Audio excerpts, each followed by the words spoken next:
ये बच्चे इस तरह के सवाल कर नहीं पाते हैं, तो इसकी ट्रिक है, इसको समझें आसान तरीके से, इसको बताया जाए तो बहुत आसान है ये सवाल। अब ये सवाल होता कैसे है देखिए, यहाँ क्या लिखा है, add the following rational number, है ना। ये थर्ड फोर्थ फिफ्थ सिक्स में भी होते हैं ये सम्स, और सेवन्थ और एट्थ में भी। ये एट्थ क्लास का सवाल है, लेकिन ये फोर्थ फिफ्थ में भी है, ठीक है। तो कैसे होता है देखिए, 4 यहाँ पे बस ऐड लिखा है, यानी कि ऐड करना है इन रेशनल नंबर को, तो इसको और इसको ऐड करना है, लेकिन बीच में एंड लिख दिया है, यानी कि इसको और इसको जोड़ो, ठीक।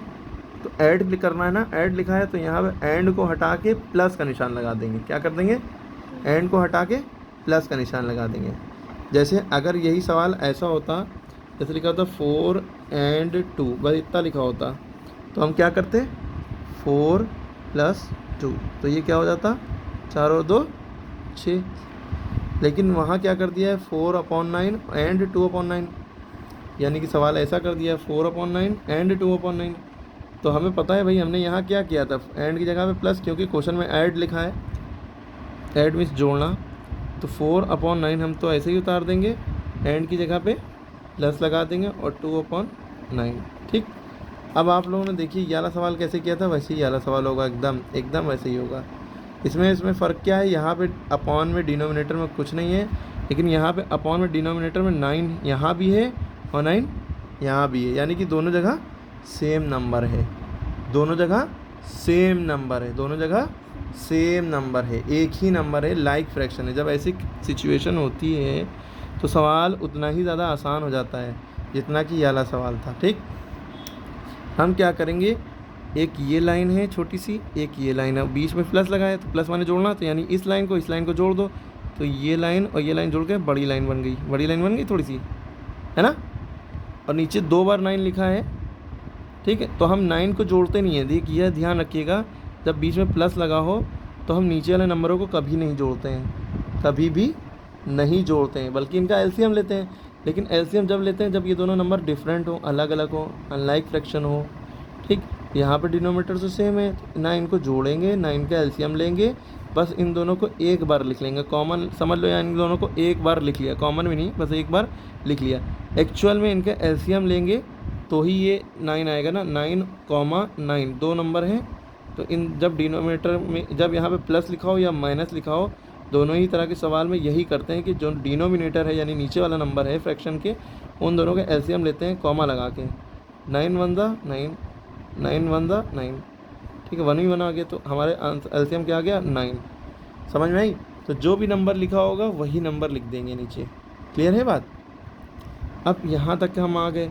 अब होता तो सवाल थोड़ा सा दूसरे तरीके से है कि इसको इससे डिवाइड करो, जो आंसर है उसको इससे मल्टीप्लाई करो, लेकिन ये सब भूल जाइए। इस केस में जब डिनोमिनेटर सेम हो, यानी कि सेम नंबर, यहाँ 9 है तो यहाँ भी 9, यहाँ 2 है तो यहाँ भी 2, यहाँ 5 है तो यहाँ भी 5, कोई भी नंबर हो लेकिन सेम नंबर हो, तो ये प्रोसेस ना करिएगा। बस सिंपली क्या करिएगा, इन दोनों लाइनों को जोड़ा, एक नीचे वाला नंबर लिख दिया, जो ऊपर दिख रहा है बस वही लिख दो, 4 + 2, ऊपर ये दिख रहा है तो बस इन दोनों को ऐसे लिख लिया, 4 और 2 क्या हो जाता है, 6 हो जाता है, अपॉन 9।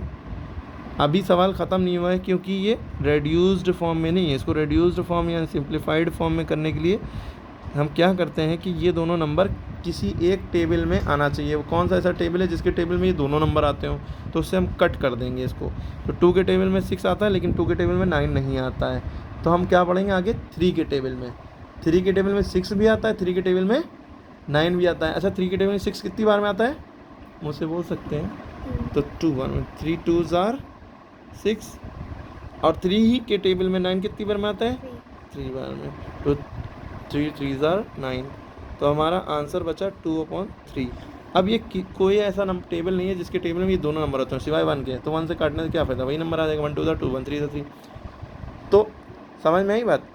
तो ऐसा कोई टेबल है, 2 के टेबल में 2 तो जाता है, लेकिन 2 के टेबल में 3 नहीं जाता, 3 के टेबल में 3 आता है, 3 के टेबल में 2 नहीं आता। हमें क्या करना होता है काटने के लिए, दोनों ही नंबर ऐसे ढूंढने, दोनों ही ऐसा टेबल ढूंढना होता है जिसके टेबल में ये दोनों नंबर आते हो। तो अब अच्छे से क्लियर हो गया। अच्छा, यहाँ पे अगर माइनस लगा होता तो भी हम यही करते, जो नीचे नंबर है अगर सेम है तो उसको एक बार लिख लेते, या एलसीएम निकाल लिया, ऐसे समझिए। एलसीएम नहीं निकालना कोई बात नहीं, जब सेम नंबर है तो बस सीधा क्या करिए, जो 2 नंबर हैं नीचे वाले बस उनको एक बार लिख लिए, ऐड ना करिए ना ही सब्ट्रैक्ट करिए। अगर सब्ट्रैक्ट का निशान लगा माइनस का, एक बार लिख लिया, ऊपर अगर 4+2 लिखा तो 4+2 लिख दिया, ऊपर अगर लिखा 4-2 तो 4-2 लिख देते, और 4-2 2 बचता, 2/9 हो जाता, तो 2/9 ही आंसर हो जाता, क्योंकि कटता तो है नहीं 2 और 9 किसी के टेबल में आता तो है नहीं, सेम नंबर के टेबल सेम टेबल में। तो क्लियर हो गई बात। तो हमारा ये सवाल था। इसी तरह हम आपको दूसरा सवाल दे रहे हैं, आप लोग करिए। दूसरा सवाल आपका जैसे ये है, हम अपनी तरफ से दे रहे हैं। जैसे लिखा है 5/7 एंड 3/7, इसको करिए और कमेंट करके बताइए क्या आंसर आ रहा है। Thank you. एक्चुअल में बताना मकसद ये था कि कॉन्सेप्ट बताना मकसद था, कॉन्सेप्ट बता दिया, कॉन्सेप्ट समझ में आ गया। अब कोई भी सवाल होगा तो कर लेंगे इस तरह का, लेकिन बस ये ध्यान रखिएगा जब डिनोमिनेटर डिफरेंट होगा, यानी कि नीचे वाले नंबर डिफरेंट हो जाएंगे, तो एलसीएम दोनों का लेके तो अलग सवाल हो जाएगा, प्रोसेस अलग हो जाएगी। ठीक है, थोड़ी सी ठीक है।